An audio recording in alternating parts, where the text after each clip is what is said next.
પ્રકરણ 1.3 આપેલા ગણને જ્યારે આપણે આકૃતિ વડે દર્શાવીએ તો તેને આપણે વેન આકૃતિ કહીએ છીએ. ઉદાહરણ તરીકે ગણ એ ના ઘટકો પહેલી 5 પ્રાકૃતિક સંખ્યા છે 1, 2, 3, 4 અને 5. જો આને આપણે છગડીયા કૌંસ વડે યાદીની રીતે બતાવેલા છે એ જ વસ્તુને હું એક બંધ આકૃતિમાં બતાવું તો તેને આપણે વેન આકૃતિ કહીએ છીએ. બીજો આપેલો છે ગણ બી કે જેની અંદર એક્સની કિંમત 0 અને -10ની વચ્ચે આવેલી છે. આ મને કેવી રીતે ખબર પડશે? અહીંયા ધ્યાનથી જોઈએ તો અહીં આપેલી છે x is less than or equals to 0 અને અહીંયા greater than or equals to -10. એનો અર્થ એ કે એક્સની કિંમત 0 -10ની સાથે સાથે એ બંનેની વચ્ચે આવેલી સંખ્યા છે. તો તેને આપણે યાદીની રીતે આપણે લખી શકીએ 0, -1, -2, -3, -4 જેમ અહીંયા આપેલું છે એ રીતે આપણે એને -10 સુધી બતાવી શકીએ. અને કારણ કે આપણને કીધેલું છે કે આ વેન આકૃતિ વડે દર્શાવો તો આપણે આ આકૃતિઓ આ જે સંખ્યાઓ છે એને યાદીની રીતે ન લખતા અહીંયા આપણે એક બંધ આકૃતિની અંદર લખેલું છે કે ગણ બી એ 0, -1, -2, -3 એ રીતે આપણે એને દર્શાવીએ છીએ.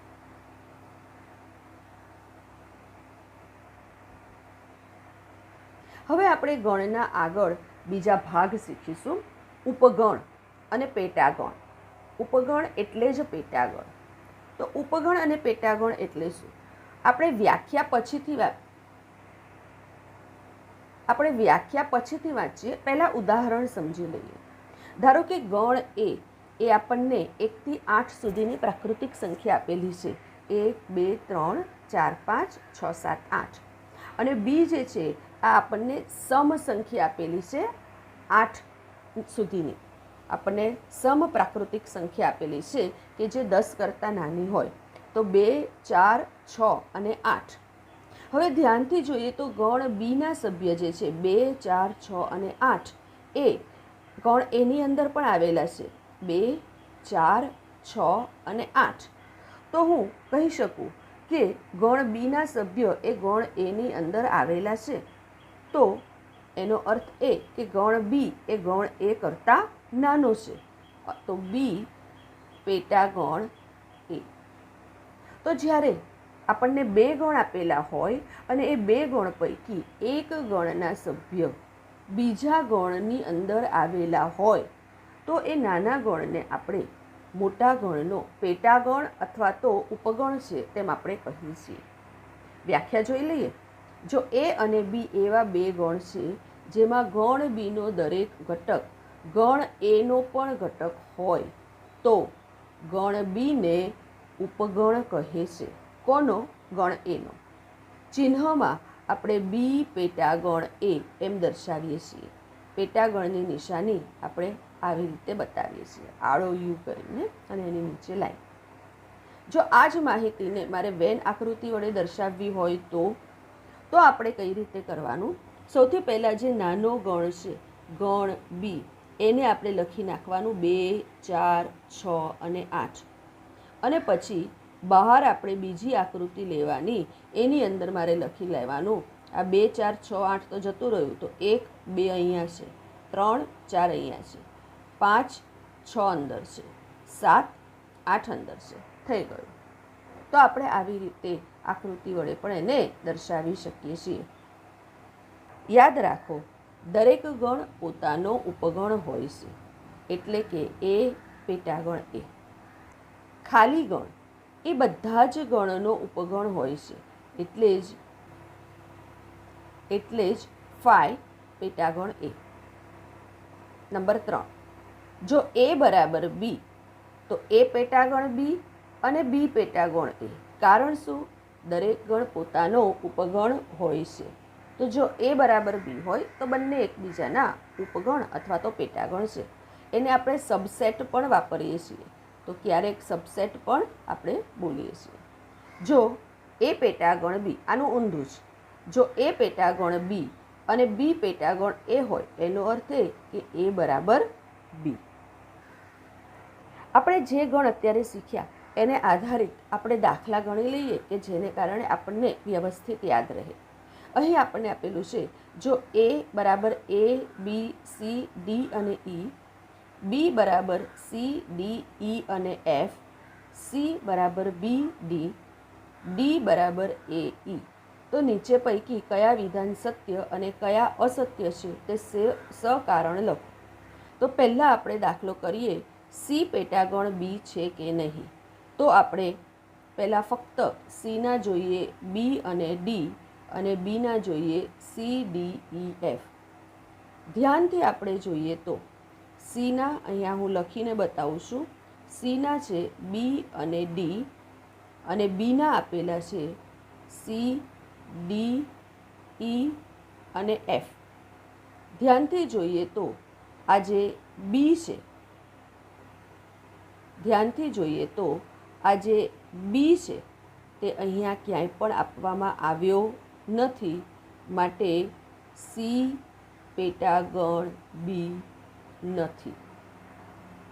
અથવા તો આપણે શબ્દમાં લખવાનું સી પેટાગણ બી નથી. સમજાયું? બીજો દાખલો આપણે લઈએ. ધારો કે એ અને ડી, એ અહીંયા આપેલો છે અને ડી અહીંયા આપેલો છે. જે પહેલાં આપેલો છે એ પહેલાં લખીશું પેટાગણ વખતે. એ આપેલો છે એ બી સી ડી અને ઈ. ડી આપેલો છે એ અને ઈ. એ અને ઈ ના ઘટકો અહીંયા આપેલા જ છે, એ અને ઈ, પરંતુ એ તો મોટો છે અને ડી નાનો છે. તો ફરીથી એ પેટાગણ ડી નથી. કેમ?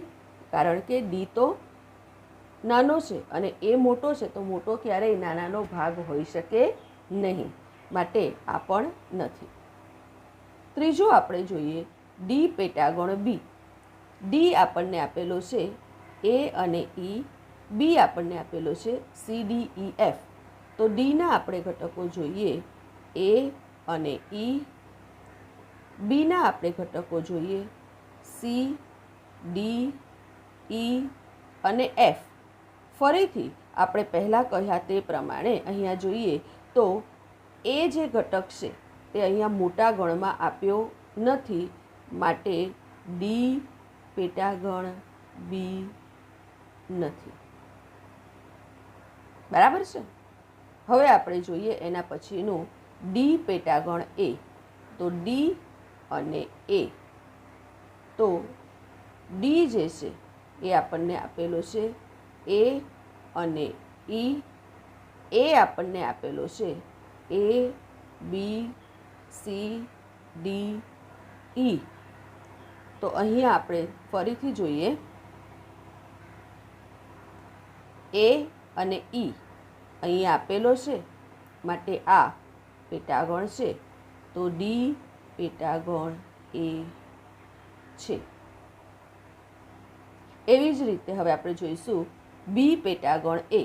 બીના બધા જ સભ્યો એમાં છે, તો બી પેટાગણ એ પણ આવશે. સી પેટાગણ એ. સીના બી અને ડી એમાં આપેલા છે બી અને ડી, તો આ પણ આવશે. તો ધ્યાનથી જોઈએ, જે આ મોટો ગણ છે એના બધા જ ઘટકો જો નાના ગણમાં હોય તો એ તેનો પેટાગણ છે, અને જો ન હોય તો નથી. તો બાકીના બે દાખલા આપણે જાતે કરવાના છે હોમવર્કની અંદર. દાખલો નંબર 4.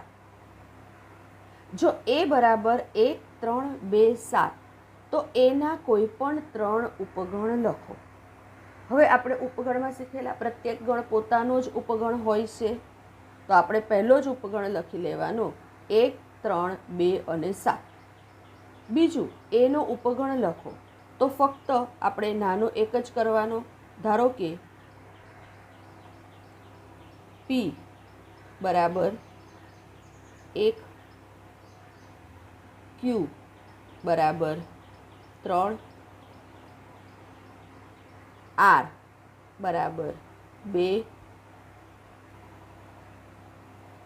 નેક્સ્ટ, નીચેના પૈકી કયા ગણના ઉપગણ છે તે લખો. પહેલાં આપણે વાંચી લઈએ. પી એ પુણેનો રહેવાસી, આઈ એ ઇન્દોરનો રહેવાસી, એચ એ મહારાષ્ટ્રના રહેવાસીઓ, એમ એ મધ્યપ્રદેશના રહેવાસીઓ અને બી એ ભારતના રહેવાસીઓ.